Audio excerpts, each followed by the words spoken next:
Hey, could I ask you guys a question? What is this?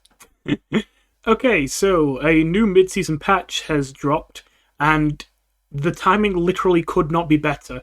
If you hadn't realized, it has been exactly 1 week since my last upload, and I'm trying to keep up at least one up video a week, even though usually I have just over more than one a week, and I don't really have a set schedule. So I really wanted to get a video out today.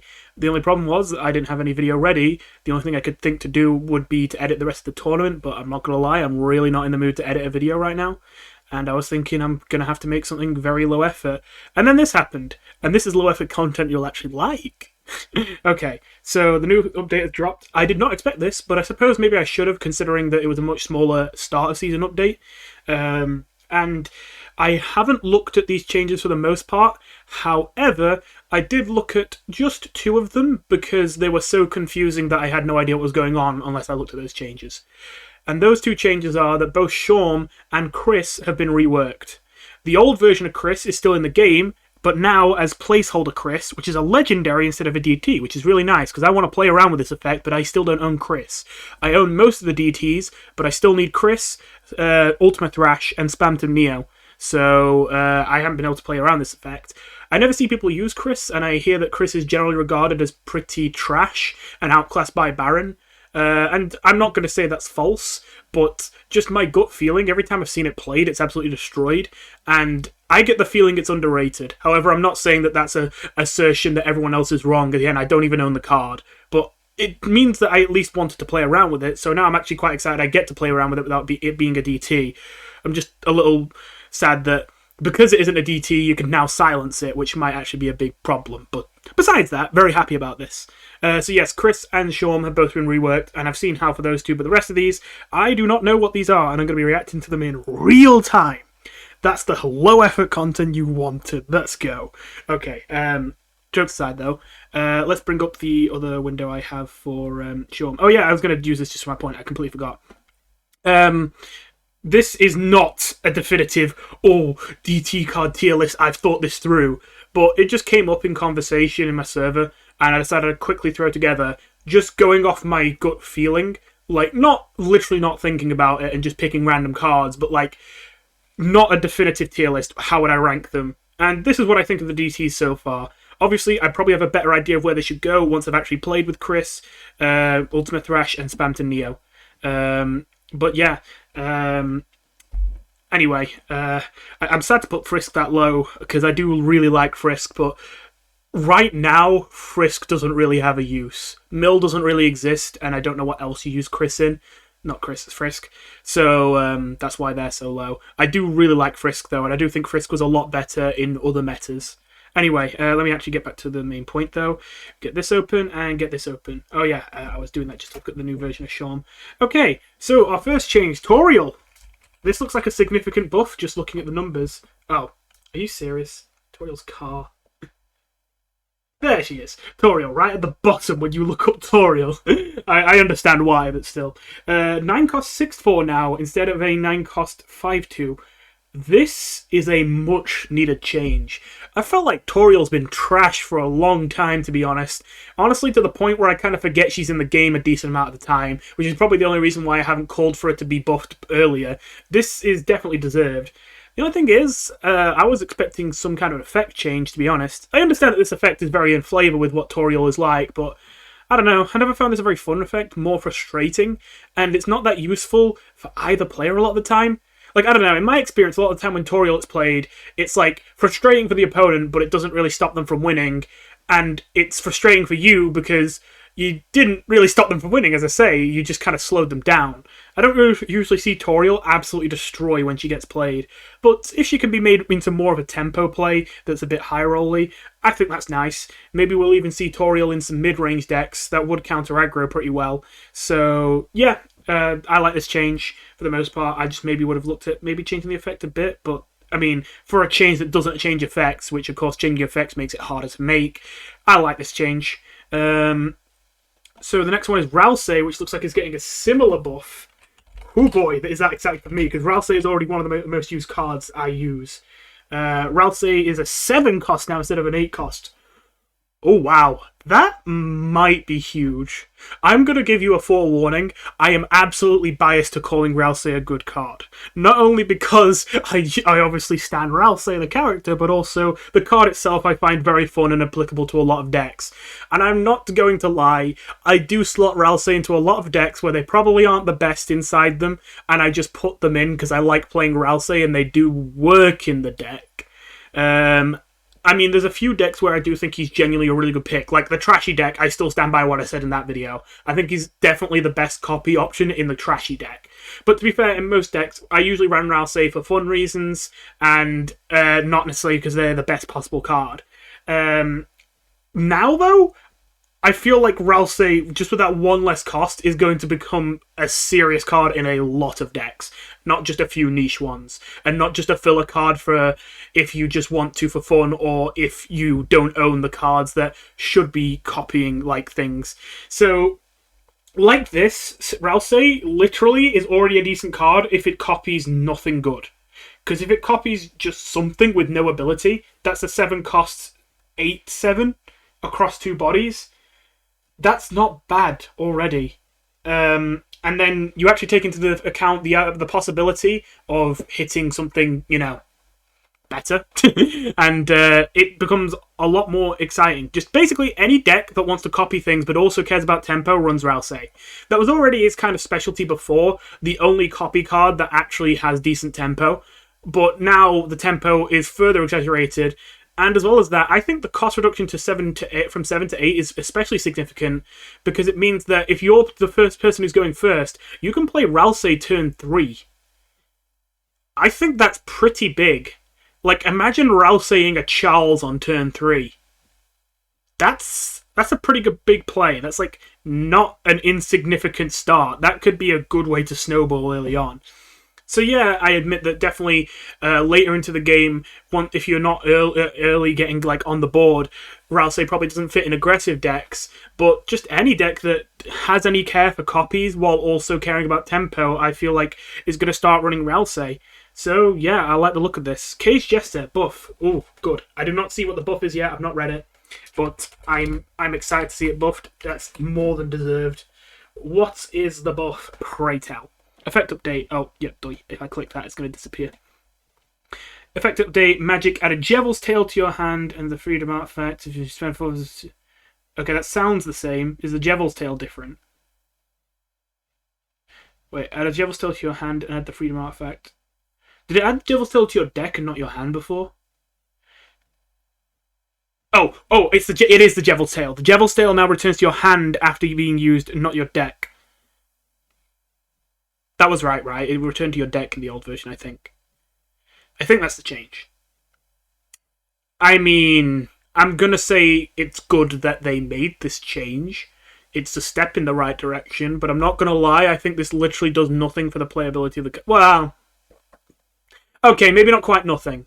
This card is now playable in a deck that is especially heavily built around playing a hell of a lot of spells. If it's really built around Cage Jester, now that you can actually kind of rush the benefit a little bit, it's probably somewhat kind of viable.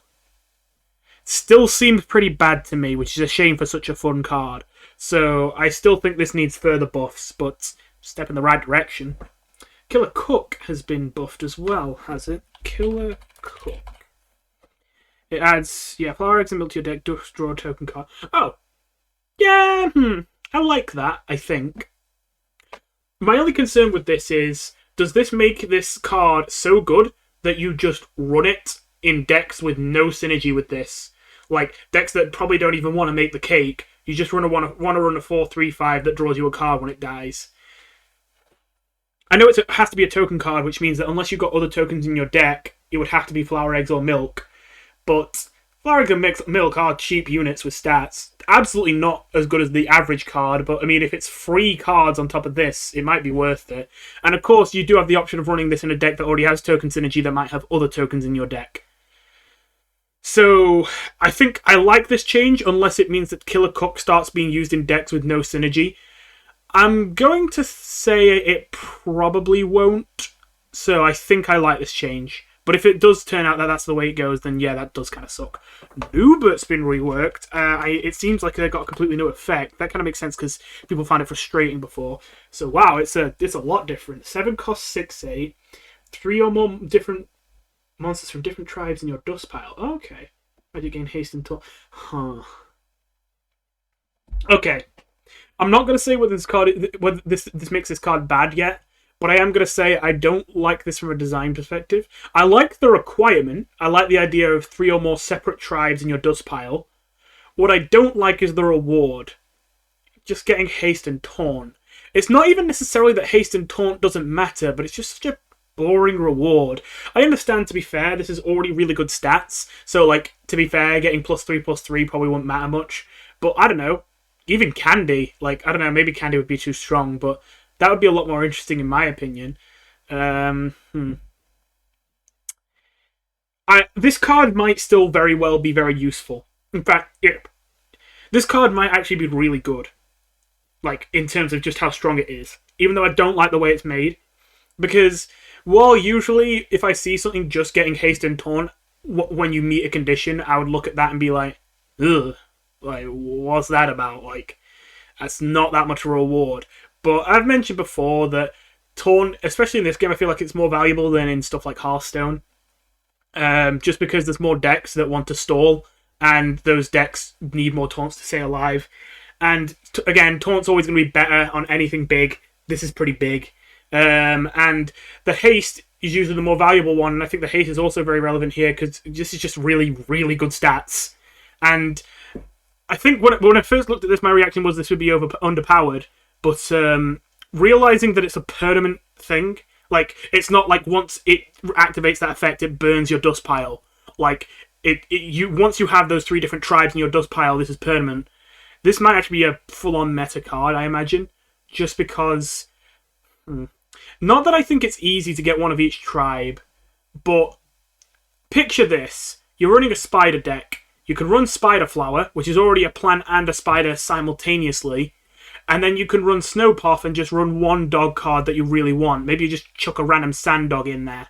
Like, I know that's not got much synergy, but Sand Dogs is just a good card. Even if it's not Sand Dog, there's other dogs in the game that are good in decks. Wait, I just realised, I knew I was trying to think of another one. Lesser Dog. Lesser Dog goes in a bunch of decks that aren't dog decks. So you could just run a deck that runs Spider Flower and Lesser Dog, and already there's your condition met. The only issue is getting them consistently. But then there's a lot of ways in this game to help your deck get the right cards in the right order, especially if you're patient. So, yeah, I think this is going to be a pretty strong card, even though I don't like it from a design perspective so much. Again, I like the condition, I just don't like the reward. It's very vanilla, and it's very effective, but in a very boring way, in my opinion. Anyway, Sean, this should be interesting. I don't know what to think about this, man. It's a 7/6/6 still, but now it no longer has the effect of giving you the shop artifact or the seep artifact, where you would give all your monsters +3/+3 as they were played, as long as you had only 3 cards left in your deck, and they weren't generated. Now it does something completely different. Now, I'm not saying I'm not in favour of this rework. I am in favour of it. I'm just confused on how good I think it is. I think this is healthy for the game. Shorm combos would only continue to exist, I think. I don't think there's like any way that you could get... I feel like the only way you could keep Shorm the same without breaking the game would be to make the condition easier to meet, but make the reward only +1/+1. I would like that, but if they weren't going to do that, then yeah, this is what I would want them to do with Shorm. Just something completely different. So what he does right now is you play him and he catches a monster. I assume that works just like the dimensional box. It will remove it from the board. And if he dies, he releases the monster. So essentially, he's a dimensional box, but he's a 7/6/6 instead of a 5/3/4. Now, even though that's much better stats, that would be considered pretty bad by just about everyone, considering that cost is a lot more valuable on something that instantly removes a unit. So this would just seem shit. But then we get into his next ability. Turn start, silence this, and add a shadow crystal to your hand. So essentially, if you can get it so that your Shorm can be not killed for 1 turn, then you can not only kill a monster, because silencing it will make it forget that it's caught that monster, and it will never release it, But also, it will give you a Shadow Crystal, which you can see right here. It's a token card. It costs 3. It makes you look at all legendary monsters in the game, except Shorm, so you can't do an infinite loop, and choose one of those to add to the top of your deck. This, at first, I thought might be a bit underwhelming, just because you're paying 3 to use this card, and then it doesn't draw you a card, so it's not quite as good as it might sound, but at the same time, I have to admit, you can pick any legendary you want in the game. There's quite a few legendaries. That's a lot of versatility. I think a big thing as well is, out of all those legendaries, not only is there a lot of versatility, but you also have Jevel in that pool, which himself also can cast any of the 4 Chaos weapons. So, considering there's a decent amount of legendaries that are very conditional, like Grilling King, like, thingy, what am I trying to think of? Like if you've got an empty hand legendary artifact. There's just a lot of legendaries because by design they're kind of made to be like very swingy, that like are really good in the right situation, but you just don't usually use them in a deck because you don't usually build a deck around creating that situation, and that's your whole win condition. That would be a lot better to just get whenever you want off of Shadow Crystal. You didn't necessarily build a deck around it, you just happen to be in a situation where that card would be useful and you're going to pull it now. So yeah, I like the look of this. The only thing is, I don't know if this is overpowered or underpowered. Now, at first, I was going to say overpowered. And then I realised, okay, but is it really going to live a full turn? Like, how often is that going to happen? Is it going to happen that often? Maybe not. But then, I feel like we've seen a shift in the Undercards meta recently for it to be a lot more actually, like, people care about the board. Like, it's not really one of those metas where things just get nuked off the board every turn, I would say. You see a lot more gigantic monsters hitting the board with things like Tasks and Sand Dog duplication and Muffet duplication. So, it seems like we're seeing less insta-kills and less silence around. At least that's how it feels to me. I don't know, maybe it's because I haven't been in Legend a bit. I'm not far from Legend right now, I'm in Diamond, but I just don't play often enough to get to Legend at the moment. Anyway, I'm getting a bit sidetracked. Because of that, I feel like we actually might be in a meta where it might be common enough for your opponent to not have an instant solution to Shorm if they don't already have the board. And of course, you wouldn't play Shorm unless you were the one with the board advantage. The thing is, then I start to think, okay, right, so it might be good, but then, like, still, it's just so conditional. Like, just because silence and insta-kills aren't everywhere right now doesn't mean they're not good. They're still good. And so I was thinking, this is still going to be pretty bad probably just because it's hard to set up. And then I noticed one last thing, which is, if you silence this, then you're not going to get the monster back. Now, I know that sounds really obvious, but I just didn't think of it in my head, because obviously I understood that the turn start silence would do that, but I'm so used to just thinking of silence like a pseudo-kill, because that's how it's used a lot of the time in this game, because most of the time monsters are only threatening with their abilities or with stat buffs, which silence both removes. There aren't that many big statted monsters in the game without buffs that you play regularly, and so silence is used as a pseudo-kill a lot of the time. But silence does not work very well on this. Because, well, you might not get the Shadow Crystal, but you still get the free kill on an opponent's unit on a 7/6/6. It's pretty good. So, yeah, all those pieces coming together, seeing that you need specifically an insta-kill and not a silence for Shorm to be able to be dealt with, or something like a Gaster Blaster, then I'm starting to see the pieces come together. I think that, I don't know what kind of deck Shorm goes in, to be honest. I think just mid-range control, like, maybe combo, if combo like has a legendary they really want to look for. Oh, I suppose I said Jevel was good for versatility. I forgot about Alphys. If you're running Patience, you could use Shorm to get Alphys if you wanted to draw any card in your deck. But then I don't know why you don't just run Alphys in the first place. But I don't know, maybe you need 2 Alphyses. I don't know. Again, this is off the top of my head. So, it's a bad sign that my throat is already sore. Well, anyway, yeah, I think this card is good. I think so. I don't know, like, it feels kind of high roller, but you have to remember, it's not that expensive. Worst case scenario isn't even that bad. Headshot doesn't even work on this because it silences before it kills. Yeah, to be fair, there's not many cards left in the game that deal with this. Like, Hypergon is good against it, which, I mean, what a surprise. Hypergon is good against everything. Knife is good against it. Gaster Blasters are good against it, and what's the other one I'm thinking of? True Self is good against it, with Patience and Self-Reflection. I can't think of anything else that kills this without silencing it, or could kill this, but like maybe it's just like it's not guaranteed to. It's not enough damage to do it in one, so you might need some help. I don't know. It might struggle against gemstones, but I feel like unless you run into Determination or Science Artifact, Shorm is going to have a pretty good chance of living. Well, anyway, we've spent long enough on that one. Let's talk about Queen, not Bacon Queen.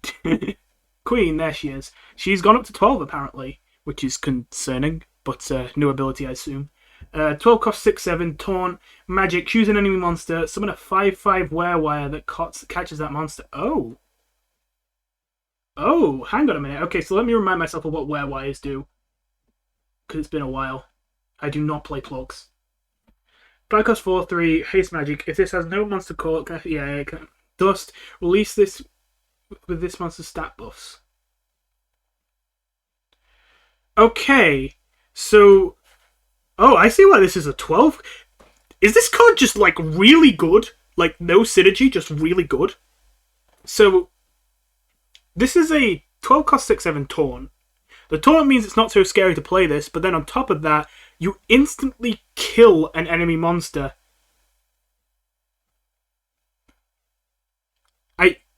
Wait, hang on a minute. Okay, I have to admit, this is one of those things where I haven't played with the card yet. I don't know how this works. The Wherewire is never usually capable of catching an enemy monster. Which means I don't know if when the Wherewire dies and it releases it, does it go back onto the enemy side of the board? It has to. This card is way too strong if it doesn't go back onto the enemy side of the board. Because it's a 12 cost 6/7 that's a Taunt, that also summons a 5/5 Haste, that also when it dies gives you either a +1/+2 or a 5/5 version of whatever you killed. That's way too strong. It must give the unit back to them with the buffs, which must be the downside of this. But then, I assume that has to be how it works, because I feel like it'd be way too strong otherwise. If it is that it goes on your side when it's released, my god, that seems like an auto-include in any control deck, and a decent amount of decks that want to go long green that aren't necessarily control. Maybe just like half long game, you know what I mean?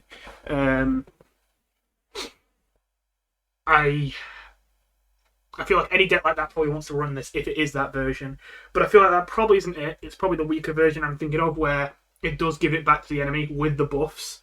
And again, I'm still not sure if those buffs would be setting it to a 5/5 or giving it +1/+2. If it gives it +1/+2, then obviously that sucks. If it sets it to a 5/5, I see some utility in that. Because obviously you could use that on a unit that's smaller than 5/5. But I imagine it gives it +1/+2. I mean, you can silence the Wherewire, but like I feel like it's a bit too much effort to be worth it. Not that it's bad, but just like you wouldn't make a deck around that. I don't know, if your deck already runs silence anyway, and maybe a bit too much of it, so sometimes you could save yourself having no use from your silence by using it on your own units, then fair enough. Huh. I'm thinking a lot about this. This is a weird one. Because like I see the potential here. You are summoning a 6/7 Taunt with a 5/5 Haste. And on its own, that is like a really good play. It's an 11/12 in stats, only one of them's Taunt, one of them's Haste. But that's for 12. But you are also killing an enemy monster. If they don't kill it in time. I know I keep being indecisive about this one.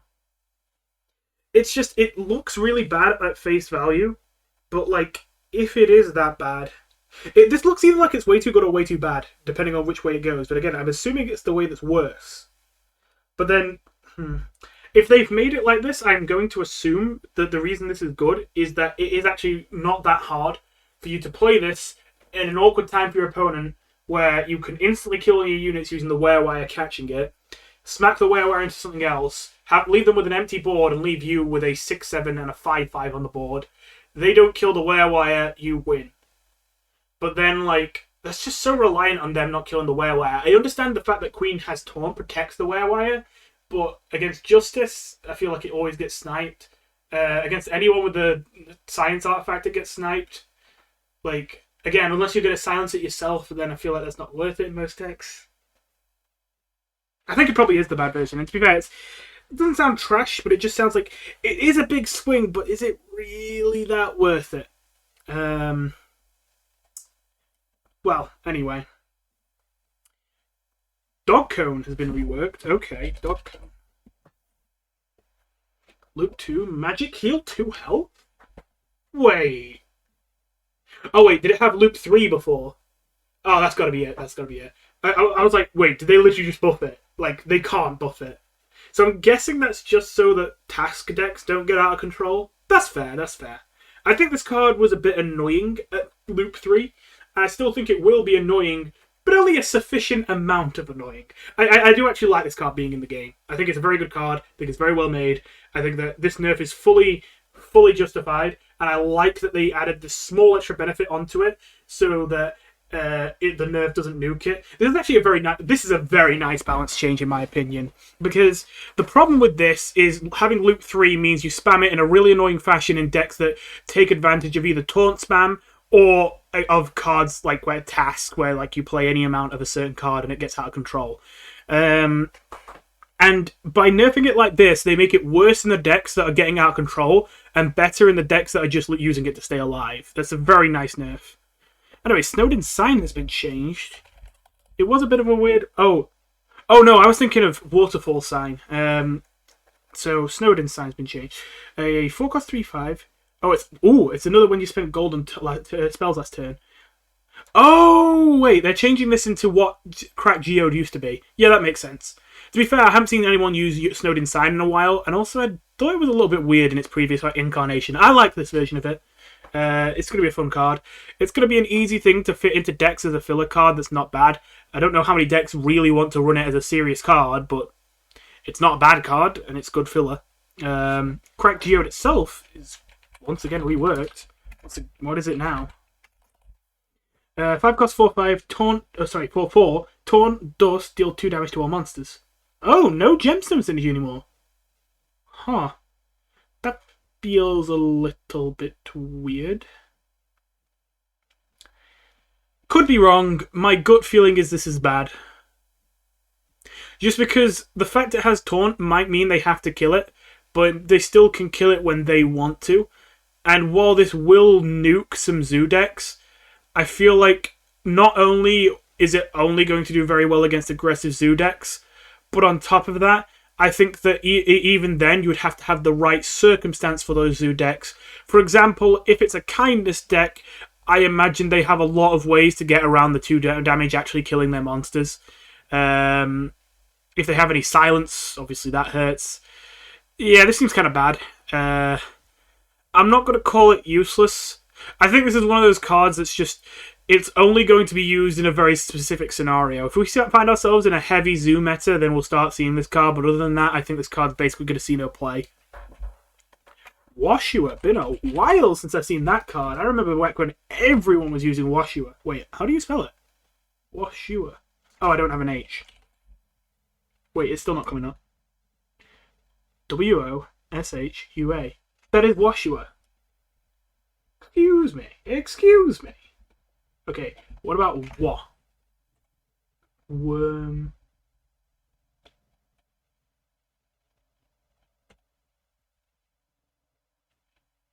Wait. Does crafting not show base cards? Oh, I think that's it. I think crafting doesn't show base cards. Sorry about this.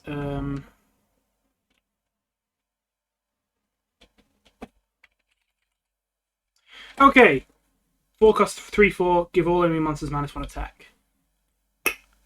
Mixed feelings about that. I like this card. I'm a little bit sad they replaced the old Washua for this. I see why, though. The old Washua hasn't seen use in a long time. If I remember right, it was changed a few times. It was mostly nerfed, if I remember right. But what it was before this change was a 6-cost 4/4 that dealt 1 damage to all enemies. There used to be a lot more payoff in the game for attacking damaged enemies. And to be fair, there's still a good amount in the game. I mean, the only way you can insta-kill a monster in neutral without having special soul-specific like effects that I'm aware of. Oh, well, I guess aside from stuff like Snowgrave, the only one I can think of are the damage monster effects of Bacon Queen and Asgore. So stuff like that meant that Washua was really useful for activating those, but they became more expensive, and then the meta just shifted away from that kind of stuff, especially when like Perseverance stopped being able to like poison people like they used to. So I'm kind of sad to see Washua go, because do we have like a replacement card? Do we have a 1 damage to all, like no tricks, no strings attached card in the game right now? I'm not sure if we do. But Washua, I still like this change somewhat, even though I'm sad to see the old Washua go. At the same time, the old Washua hadn't seen playing for a while. This definitely seems like a more viable card, and I feel like it's going to be very useful for new players, because this is going to be very good against aggro decks, obviously. That's what it's made for. It's going to help you stay alive longer, while also getting a not badly statted unit on the board. And I like, obviously, the fact that it's a base card means that you can use this with Dumpster, and this has some nice synergy there, because like you can just run this as your only base card in a deck and tutor it out using Dumpster if you're in a deck that like really cares about anti-aggro to make sure that it doesn't lose in that matchup.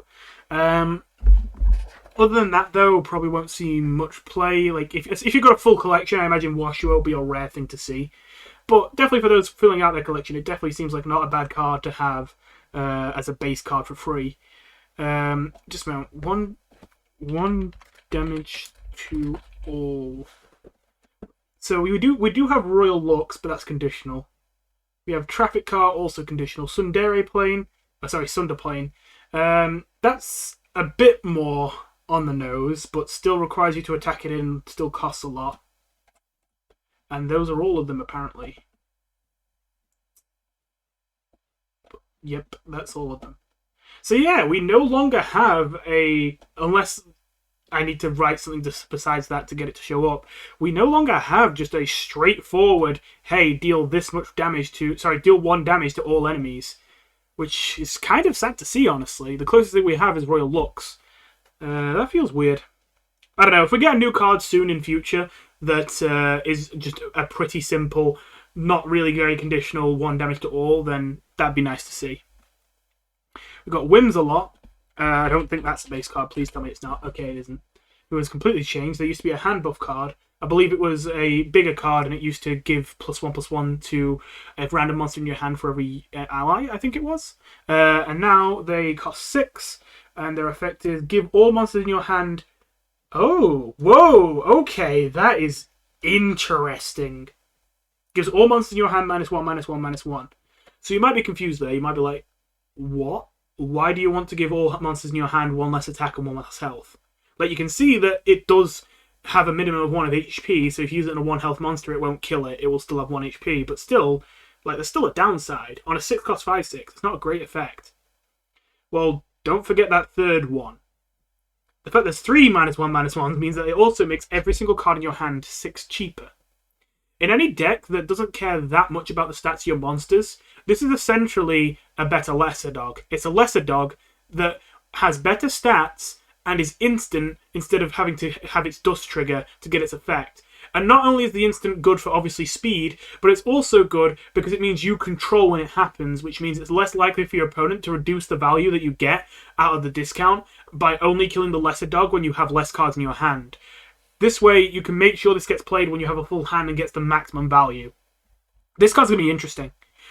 We could see that it ends up just being used in 1 or 2 decks just because, oh, well, you need to put in a lot of effort to slot them in, and it doesn't really work unless you do this and that, and maybe you actually really care a lot about the stat reductions. That's a possibility, but there's the other possibility is what I think is more likely. This might become a mainstay in a lot of decks that just need a little bit of discounts to be fast enough to be competitive. I think we're going to see Whimsalot be a much more common card. I really like this idea. It's very... I actually don't... You know, it's weird. This isn't that out there of an idea, but I don't think I've seen any other card game make a card like this. Which is so weird to think, considering I've played so many. I feel like one of them must have done this idea, but I'm trying to think and I can't think of any. Well, anyway, I better save my voice, though, because we're finally getting to one of the big ones, Chris. So as I mentioned, the old Chris has been replaced by placeholder Chris, which is now a legendary instead of a DT. And now we have the new Chris. 10 costs 4/10. Haste, transparency, obviously a DT. When this attacks and kills a monster, gain +2/+1. And at the end of every turn, draw another monster, and it copies the buffs on Chris. So this is interesting. You might look at this and think this looks underwhelming for a DT. I fully understand if you get that initial impression. A lot of DTs are kind of big win condition kind of things, and usually they aren't very board dependent. They usually have some other kind of value. Like Soulless Chris, which obviously keeps filling your hand, doesn't really affect your board much. Like Kara, which keeps giving you insta-kills, which, yeah, they do affect the board, but they don't directly kill... Well, they do, but like that's not their main effect. The main effect is a genocide artifact. You know, a constant source of value. Whereas this is just stats, which might make you look at it and be like, I don't know. But honestly, I could see this being a very good determination card. For one simple reason. It's one of the reasons why I rated Chris so highly on my tier list, which again, that is not an objective tier list. Like, if you think A is too high, you could well be right. That's the impression I get from playing against it. Anyway, one of the things that's useful about Chris, in my opinion, that sometimes goes underappreciated, is whenever I am making a deck as someone who doesn't own Chris, there's lots of times where I want to put in a determination card, just because obviously determination cards are just naturally so much stronger than normal cards.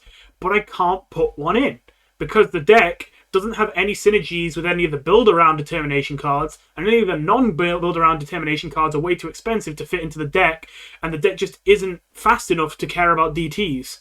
Sorry, isn't slow enough, I mean. This card may still cost 10, but being so stat-focused means that you could run this in aggressive decks. The only decks that can't run this are like hyper-aggressive decks. So this can be used in a lot of decks that would otherwise be running no determination cards. That doesn't mean it's necessarily an S tier determination card straight away, but what it does mean is I think we're going to see a lot more of it, just because the alternatives in the kinds of decks that are going to be running Chris is no determination cards. The fact that Chris doesn't really have any competition in terms of like low-end mid-range or high-end aggro decks for DT cards makes them a lot more like viable to be running those decks. I don't know, maybe you could argue a Mega Flowey could slot into those decks, but then load costs 16, and the only deck I've been able to fit a Mega Flowey into that's tempo-based is the Plant deck.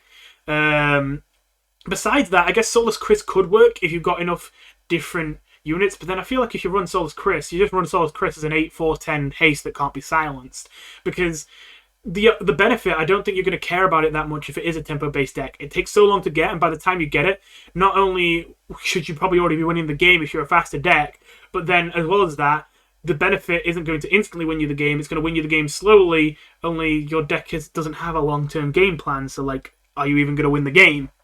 So yeah, sorry, I'm getting on a bit of a tangent there, but I think all those factors combined means that Chris is basically alone in being a DT card that high-end aggro or low-end mid-range could actually run quite easily, I imagine. I don't think it'd be too hard to slot Chris in.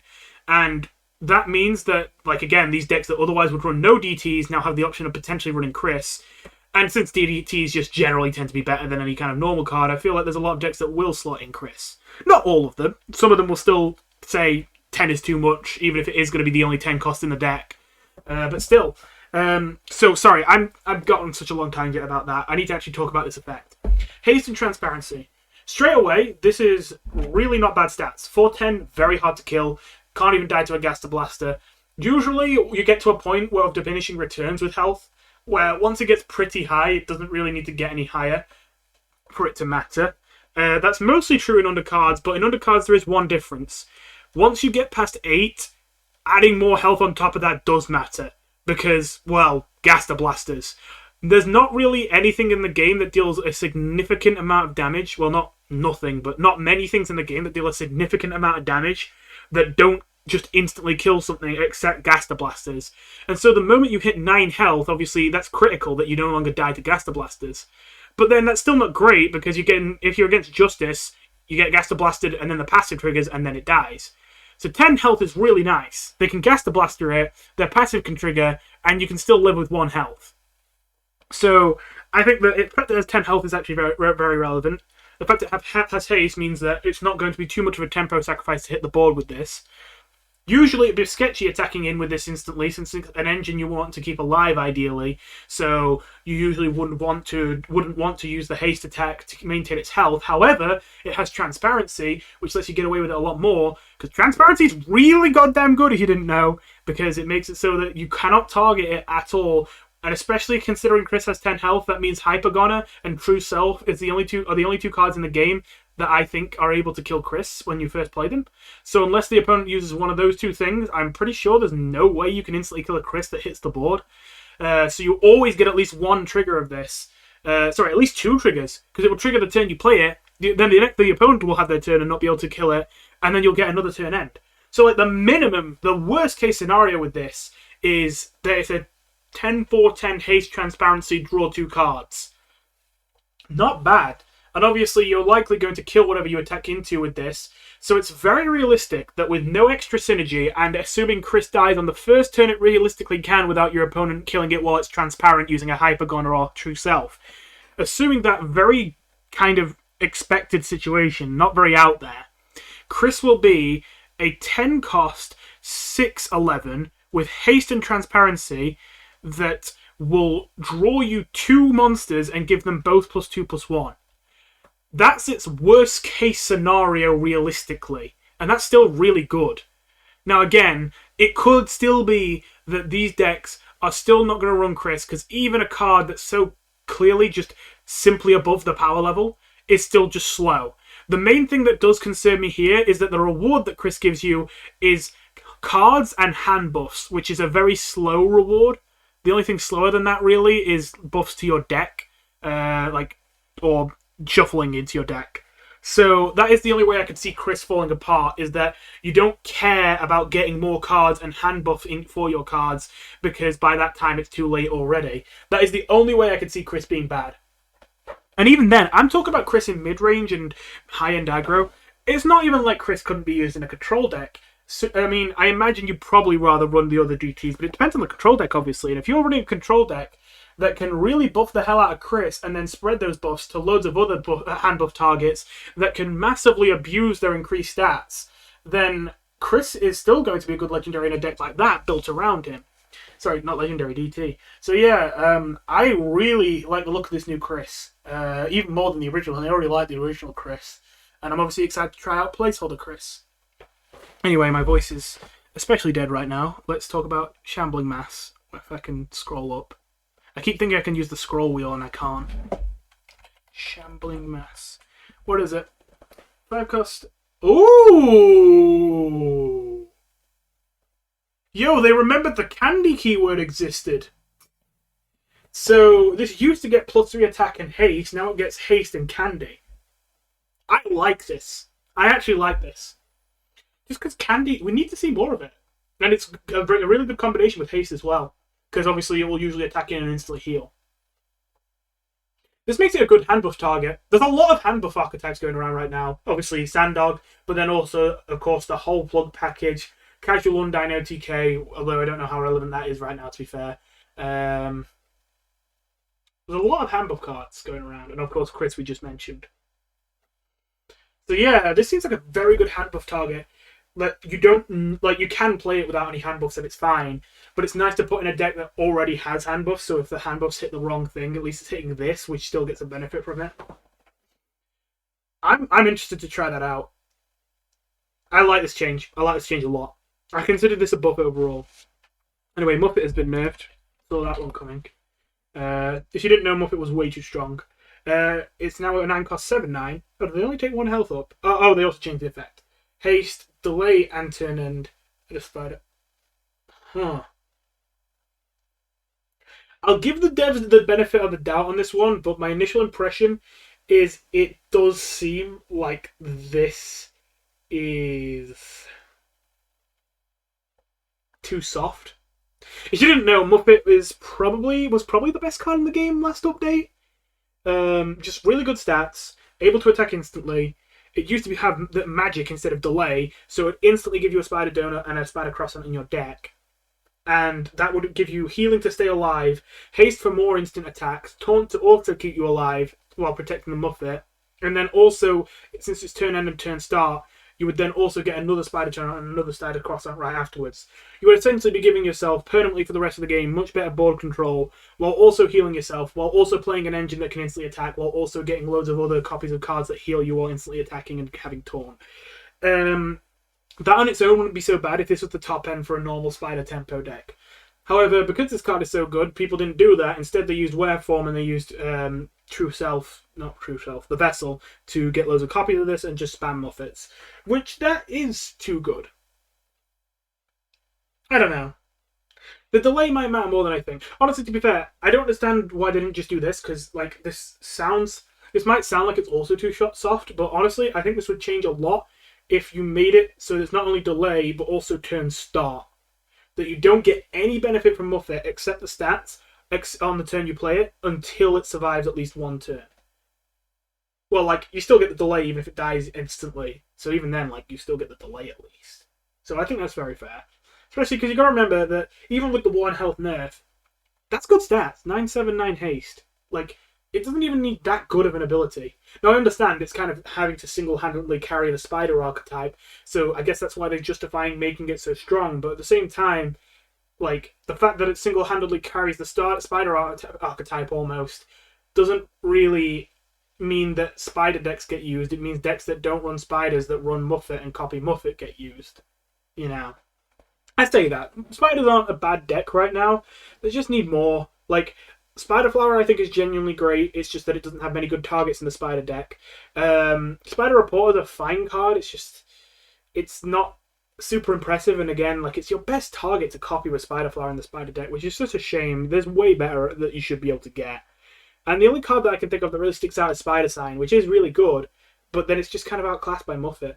Like, it's good. It really is good. It's just Muffet is better. And you can run both, but when you also want to duplicate the hell out of Muffet, you don't have much gold left over for the Spider Signs, I know from experience.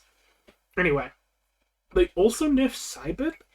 Was Birdly overpriced? Seriously, I keep seeing Cyberly getting nerfed, and, like, I'm so confused. I'm genuinely not seeing much use of him.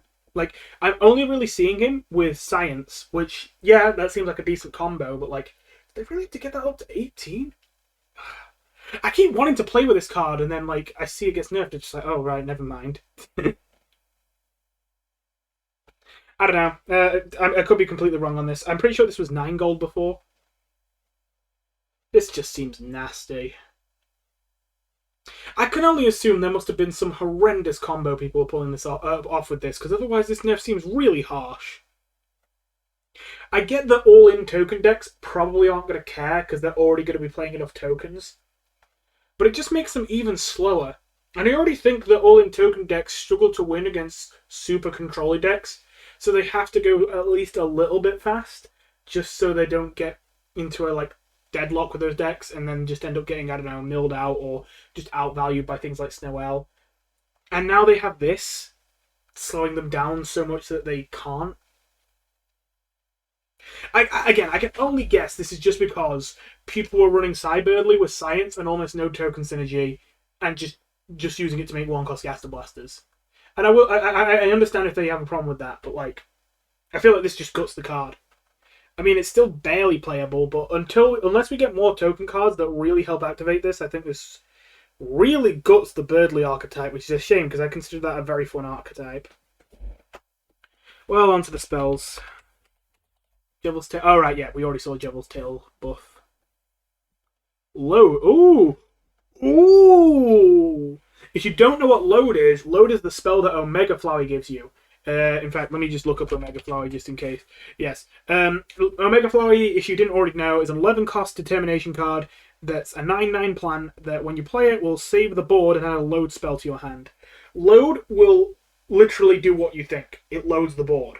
However the board was when you saved it, whenever you first played Omega Flowey, it resets the board to that state, including not only the health and attack of all ally and enemy monsters and which monsters are on the board, meaning that you can instantly wipe an opponent's full board by loading the board and then returning to a state when it used to be empty. But on top of that, if you had a monster that was able to attack but didn't at the time you saved the board, when you load the board, they will instantly be able to attack as if they had charge. So yes, Omega Flowey is like a really powerful DT. Honestly, like, even though I don't see it that often, I do consider it one of the better DT cards in the game.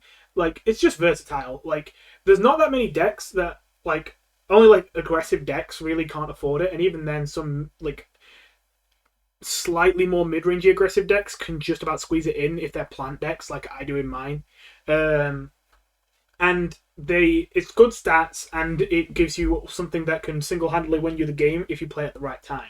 It's not really a build-around. There's not really many ways to build around this card. It's quite simply a card you just put in your deck, where if you think your deck is swingy, you can single-handedly win the game off of load if you manage to get enough gold together to play Omega Flowey on a board that's basically got nothing on your opponent's side, and even just one monster on your side. Wait for your opponent to fill the board, then play load. That is an insta-win against a lot of decks, because obviously not only are you instantly killing every single unit on the opponent's board, in fact doing better than killing because it doesn't even trigger dust or send them to the dust pile, but then on top of that, you are, you are bringing back your own units and developing Omega Flowey onto the board again, because of course it will bring back Omega Flowey, and that means your opponent from an empty board has to deal with a 9/9 and probably even more units on top of that, or die. Which is really, really hard, and even if they do survive, they usually have to use Gaster Blasters, board clears like Hypergoner, Silencers. They have to use a lot of highly valuable resources to just live that scenario. So yeah, this buff is very relevant. I think that Omega Flowey is going to start being used a lot more often. I don't think this breaks the game or anything. I think at the end of the day, Omega Flowey is still a little bit of a filler DT card. It's a DT card you run if you're not really running that, like, a deck that synergizes with any other DT cards. But at the same time, DT cards, again, they're just simply better than other cards. This card is simply a higher power level than a lot of other cards, so even if it doesn't have much synergy with your deck, if your deck is at all capable of wiping the enemy board and then dropping an Omega Flowey potentially onto a board with nothing on the enemy side, already, that's good enough. That's really powerful, and that's potentially game-winning. I'd say it's about 50-50. In my experience, like, half the time, if you manage to actually play Omega Flowey and load, that's just a free win half the time. And again, even if that's not every time, a card that is a free win half the time you manage to play it, not bad. So anyway, that's Omega Flowey getting a buff. Scope, which is for the telescope, isn't it? Yes. This is interesting to see this buffed. What does it do? Look at 2 random cards in your deck and choose one to draw. Do not know the difference for sure. I imagine it's a specific...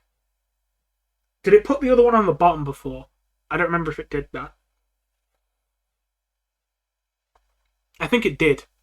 I think it used to put the other one on the bottom. That probably should be labelled as a rework and not a buff, but I see how that's potentially a buff. I kind of wish... Wait, I just realised. No, wait. This is complete... I'm blind. Scope used to only let you pick one to put on the top of your deck. Now, it actually draws it. Oh, wow. Wait, isn't this card just busted then? I don't know, maybe I'm wrong, because to be fair, we do already have Fishing Rod, which is a 3/2/4, which draws a card every turn. But, like, this also helps you find specific cards, and it's a common, and it's a good stat line. This looks good. So I already used this card in Solus Chris decks as to fill the last few slots a lot of the time to help me look for Solus Chris while being a decently statted unit, while also filling out the lower cost end of the deck, because a lot of my Solus Chris decks... Sorry, this is Solus Chris back when it used to be the old version that would kill your opponent with the Outbreak artifact. I should clarify that. I used to use it like that, especially because a lot of those Solus Chris decks used to run so many expensive cards that I usually needed to run some 3 or 4 cost cards so that I wasn't having full hands and not being able to play anything. And Telescope was perfect for that because it helped me look through my deck while also being decent stats, while also being a nice cheap unit to dump so that I didn't have a full hand and I wasn't spending too much gold on all my cards. And now it's literally just the same, but it also gives you card advantage every single turn, as well as instantly when you play it. That seems good. I just realized the next thing is self-reflection. Ooh. Oh, whoa, whoa, whoa, whoa, whoa, whoa, whoa, whoa, whoa, whoa. Whoa, what's going on here? Paralyze a monster. Delay if it's an ally. Give it candy on +1/+1. If it was an enemy, add true self to your hand. And true self has been changed. Okay. This is interesting, I will say. I'm not gonna lie, I was starting to get worried that they would just completely forget about candy. I really thought that candy would be effectively pseudo-removed from the game. I mean, disarmed kind of is. I'm pretty sure the only card in the entire game that still has disarmed is Metaton Neo. Is that true? It doesn't even have disarmed. Does anything have disarmed? Okay, this does. Oh, never mind, I forgot a couple. Sorry, yeah, I forgot a couple. But you don't see disarm that often still. Yeah, that's a bit hyperbolic, but you used to see this card a lot more. A good example is there used to be an artifact. I don't really know what happened to it. I think it was called Will, that just made it so that any monster that had disarmed, which used to just be can't attack, could attack. It was kind of funny, and it was mostly used with Tree. Is Tree still a card in this game? Just Tree, like literally just Tree. Yes, it is.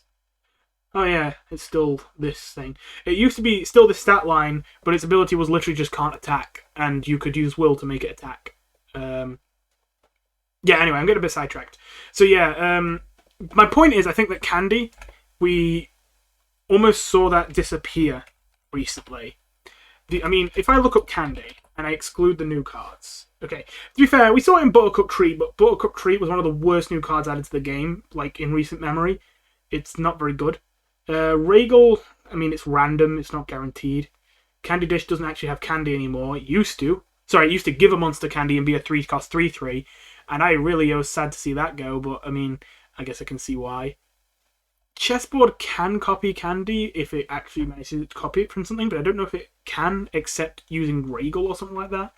And also, you don't really see chess piece synergy. Self-Reflection, obviously that's brand new. Stone Lancer is the only new card I can think of recently, besides Buttercup Treat, that uses candy, and that's like one of the least used cards out of the new set. Echofish doesn't have it, it just copies it. Dark Candy Tree used to give it as a support, and now it doesn't. Shambling Mass has it. And then this was especially what made me think they had just killed off candy. Smolder Cake is a 6/3/6 candy.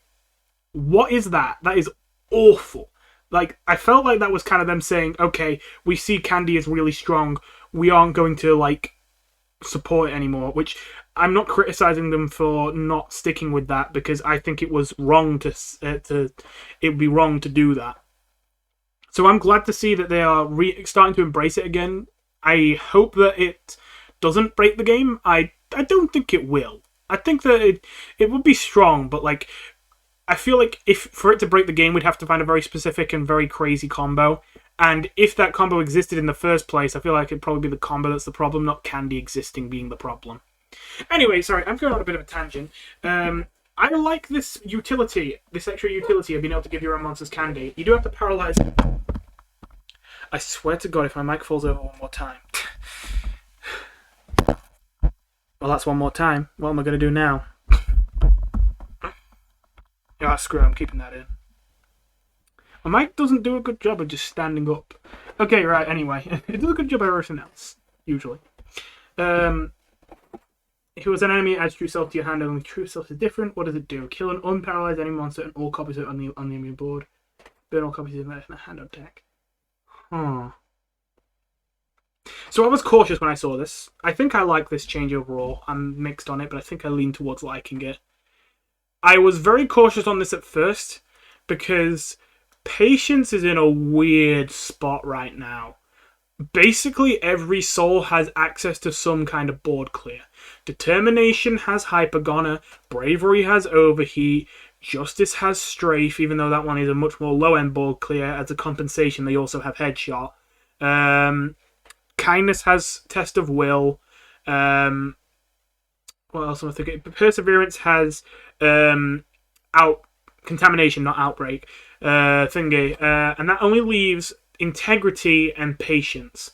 Integrity does have Carousel, which does 1 damage to all enemies for 2 and then repeats if it kills anything. But of course, that's highly conditional and not very likely to kill very many enemies unless you really make it pop off, which requires a lot of setup. So Integrity doesn't really have like a traditional board clear. And now that defrosting is gone, which I'm not going to complain about too much, considering that defrosting was a very strange thing for patients to have that felt like a lot more like a perseverance thing. Now that that's gone, that leaves patients with True Self as the only board clear it has. And now it doesn't have it. It still kills a monster, and it still could clear a board if there's enough copies of the same monster on the board. But now Patience officially has no real board clear at all, and is the only soul with no true board clear available to them. Unless they use Asgore, but that's neutral. I don't know how to feel about that. I have heard that Patience is really good recently, and I believe it. I like to play Patience, and I generally tend to do well with them, but I just don't see that much Patience like players online when I play ranked. So like I take it with a pinch of salt when people tell me that Patience is super busted right now, just because I could believe it, but I don't see it. If Patience really was winning more than it needed to, then I could see it being fair, them taking away its premium board clear. This was probably one of the best board clears in the game, admittedly. Like, rivaled only by Hypergoner, arguably better than Hypergoner. I think if it didn't have the unparalyzed clause, it would be better than Hypergoner. So, yeah, fair enough that they took it again. I guess if they took it away, I would have liked that they reworked another Patient spell to be a maybe small like size board clear, unless it's very much intentional that they want that to be the new identity of Patience, that they have strong other tools but they don't have any way to clear a board, literally zero way except neutral cards like Asgore.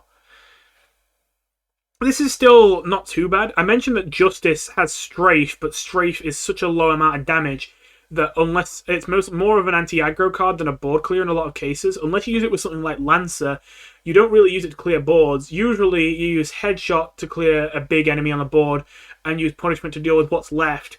And that's not really a single card board clear, but Justice still gets by. But I think that's more just because Justice has so many premium board control spells that the fact that they don't have a single board clear that's really good in the late game doesn't matter too much, again, especially with Headshot. This might be the same deal. It might be that even though Patience doesn't have a premium proper board clear, they still have True Self. It's still kind of like a Headshot, and maybe it could be like Headshot and Justice and kind of fill that empty hole. But I'm a little bit skeptical. I think that certainly Control Patience is going to take a big hit from this. I mean, it's cool working with copies of enemies, but like, I like the idea of adding a card like this. It's just sad that like this is the only way you have to kill enemies in kindness. Not kindness, Patience. I think I'm just going to keep going in circles if I talk more about this card. It's again, I'm very mixed about it. I understand this needs to be changed. I do like the candy change. I don't mind the card that True Self is right now. It's just considering it's in the context of a soul with no other board clear, not even a small time one like Carousel or Strafe. That's my issue with it. Contamination's been reworked. I'm going to assume this is mostly a nerf, considering how good people think Contamination is. Kill 2 random damage enemy. Huh. Wait, huh. Okay, that wasn't what I was expecting.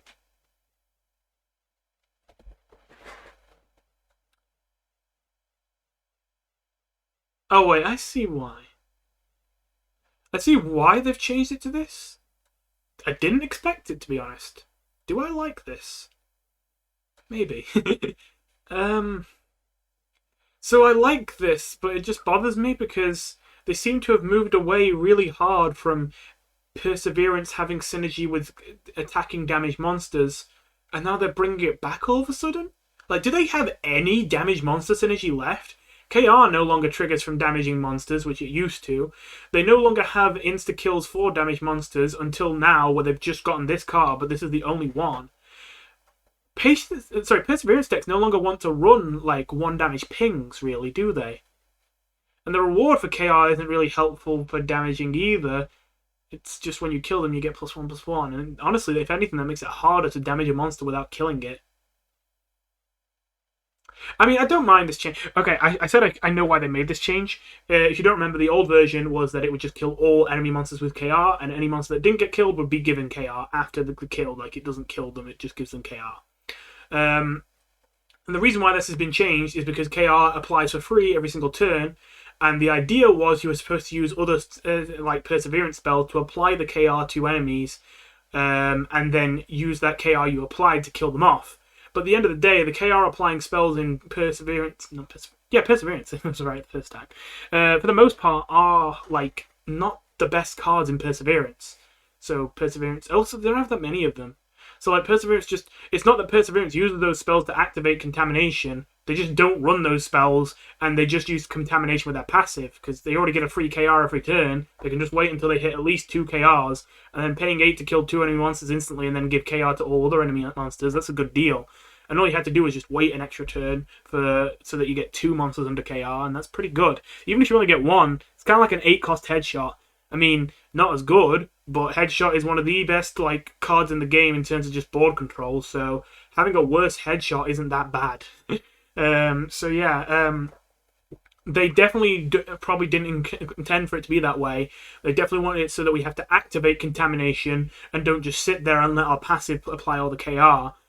But I guess they didn't want to change the passive. They wanted to change the card itself.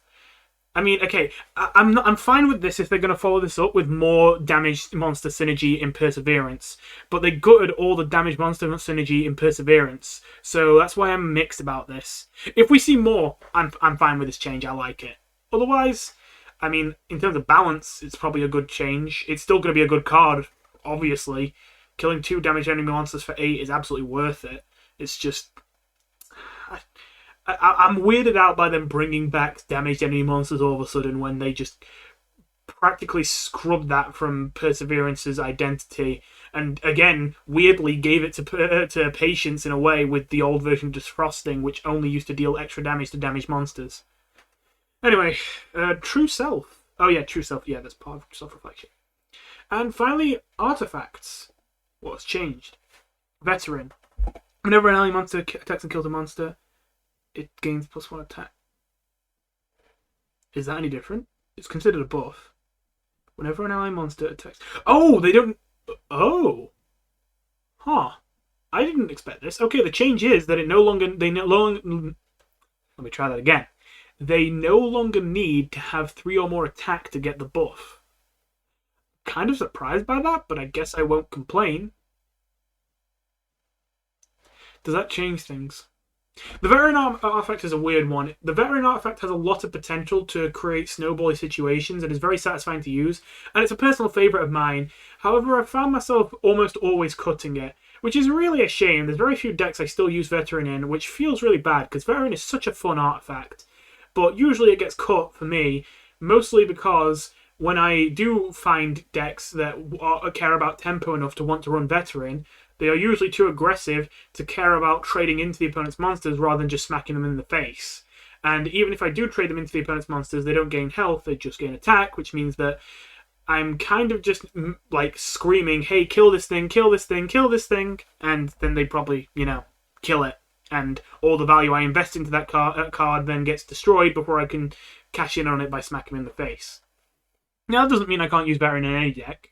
I still stand behind using Veteran in a plant deck, because the plant deck, especially with Kindness, has a lot of high health units that trade extremely well, that also want to snowball, and I'm really good at staying alive but not so good at closing out a game, and so Veteran gives them the snowball potential they need. However, in most decks, besides the plant deck and the trashy deck, I can't think of any other decks that would want to run Veteran, except maybe a Casual Undyne deck, like hand buff Casual Undyne OTK maybe wants to run Veteran. Veteran Poke? But then I feel like Noodles is probably better then, though. Probably. So yeah, Veteran needs some help. I'm not sure if this is the help it needs. We'll see. It could make more of a difference than I think. Preservation. Yeah, that definitely needs help. Effect update starts with 5 counters. Whenever you would overdraw a card, spend 1 counter to prevent this. I like that better. Still seems like a bit of a weak artifact, but I like that. So Preservation, it used to be, I think the very first iteration of Preservation was quite simply, if you had a full hand and you started the next turn started and you would draw a card, it just stopped you from drawing a card. And that helped you so that when you had a full hand, you wouldn't burn your deck and overdraw and, die. But then that got changed, I'm assuming, because people who ran into mill decks would just use preservation and just sit there not drawing a card the entire game and screw them over. That's my best guess. I know mill decks aren't relevant right now, but I'm talking about in the past. They were more relevant in the past. Either that or just in general, it encouraged people to play really lame and slow and just sit there looking at their hand, not playing anything, and keep passing turns between each other, especially if it was a preservation mirror. I'd never experienced that myself, but I imagine if it was a preservations control mirror, you'd have a lot of games of just pass, pass, pass, pass.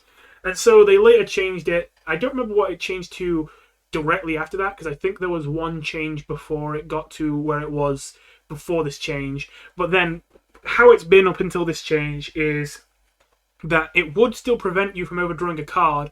However, it would also make you take fatigue damage for doing that. That's basically never worth it. Like, the downside of overdrawing a card is that a single card out of all the 20 or so cards in your deck gets destroyed and can never be drawn again, and you didn't get one card. The alternative is that you also don't get one card drawn because you still don't have space for it, but you take one damage instead of destroying that card permanently. The only scenario in which you would rather have the card actually take the damage to preserve that card is if that card is single-handedly crucial to your deck working, at which point you probably shouldn't be overdrawing in the first place. So I feel like it was useless before because, well, again, both outcomes are pretty bad. You're using a whole artifact slot, and what you're getting the option to maybe, if you want to, if you happen to have a full hand at the end of a turn and happen to draw another card, that instead of burning it, you take one damage. You still don't get card advantage. You still don't really get much of a benefit at all. You just take damage, and it's only 1 damage the first time. That's fine, but 2 damage, and 3 damage, then 4 damage? Yikes. So this counters version, I like better. I still have I think this is a step in the right direction. I still think this artifact seems underpowered, just in general. I'm guessing that it probably would lead to too much of a slow, boring meta if you made it just work all the time. However, could I propose maybe that it gives you some kind of reward, like it shuffles a good card into your deck if all 5 counters are spent? Because I know you might be like, well, why do you want to do that? Like, you're rewarding people for holding their hand. But you have to realise that means that you've spent 5 turns without drawing a card. Like, that's 5 card draws you've lost. And yes, you've used it to preserve cards in your hand and probably use them at a better, more convenient time. But still, I think in most scenarios, that wouldn't actually add up to a good benefit. I feel like this is almost there. It just needs some kind of benefit for you actually spending the 5 counters so that once you spend them all, it still has something else. Like, I don't know. I know that it's not very in flavour. You could think of a better example. But what about, after you spend the 5 counters, it shuffles a Chaos Weapon into your deck? It's not even, like, that good. It's just 1 Chaos Weapon. But hey, like, that's something. And it might be worth it in some decks that really want to have some Chaos Weapons. Or would have some good synergy with them. Or, you got another example right here. What about Shadow Crystal? Like, that's something that almost every deck would want. But, so, like, it would work with a lot of decks, and I think it would work with this artifact quite nicely. And again, just shuffle it into your deck. I mean, that would make sense already, because you're planning to play a really slow deck. Why not just shuffle, like, at least just 1 really nice card into your deck when all 5 are spent, considering this is already an artifact that seems really underpowered and basically never worth the slot, unless literally nothing else can go there and you're running a deck that wants it. Well, I went on about that for a bit. Ambition is the last balance change. It's apparently been nerfed. At the end of every 3 turns, I think it used to be 2, add dream to the top of your deck. Your dream? Sorry. If you have no dreams in hand or deck. Oh, is that new? I did not use Ambition much, so I do not remember if that's new. I think it used to be every 2 turns. I'm pretty sure that's different. I don't know if this is new. Like, if it's 2 changes or if it's just that 3 turns change. Either way, do I think this affects the usability of Ambition much? I don't know. I'm not going to lie, I don't use Ambition much because I'm not going to lie. I feel like it's a little bit overrated? Like, just a little? Like, I don't know. It doesn't seem like it's much better than draw, but it seems like it's by far the favorite option. It could be that I'm undervaluing the fact that it lets you look through your deck more. But it's always seemed to me like it's not bad, but other draw artifacts like, well, draw and adrenaline often feel like they have more use. So I always look at this and I kind of think, huh, is this good? Like, I mean, it doesn't look bad, but is it good? Why does everyone use this? So, I mean, I don't think my opinion is that much changed by this. It's still like a decent artifact for draw and searching through your deck. Yeah, I don't know. It seems like a fair nerf. I don't think it would affect the usability of the card. I think it would be just about the same as before, just a little bit worse, a little bit less draw. But I feel like a lot of people don't even necessarily use it for draw at all. They use it for searching through their deck more. And I think it'll be about as effective as that, even if it is every 3 turns. So, yeah. Usually something like this, I would think, is a massive change, considering, like, every 2 turns and every 3 turns, that's a big difference. But the card that you get every single time it triggers is just... it's a very little effect, so I think it doesn't quite add up in the same way. Well, anyway, those are all the new cards and new updates and new balance changes for this mid-season update. So, I might be looking into Ralsei, if there's anything I can really do that'd be broken with Ralsei, considering that -1 cost. It may only be -1, but I'm very excited about it. The other thing I'm really looking at is Shambling Mass. I'm imagining some kind of Shambling Mass the Vessel deck, where you just get a huge haste candy card, maybe even give it taunt as well. Maybe she can hand buff it enough that Royal Papyrus gives it taunt.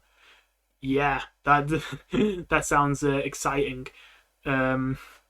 The only problem is I'm going to have to figure out how to combine that with self-sacrifice, because obviously you have to kill an ally to get the haste and the candy.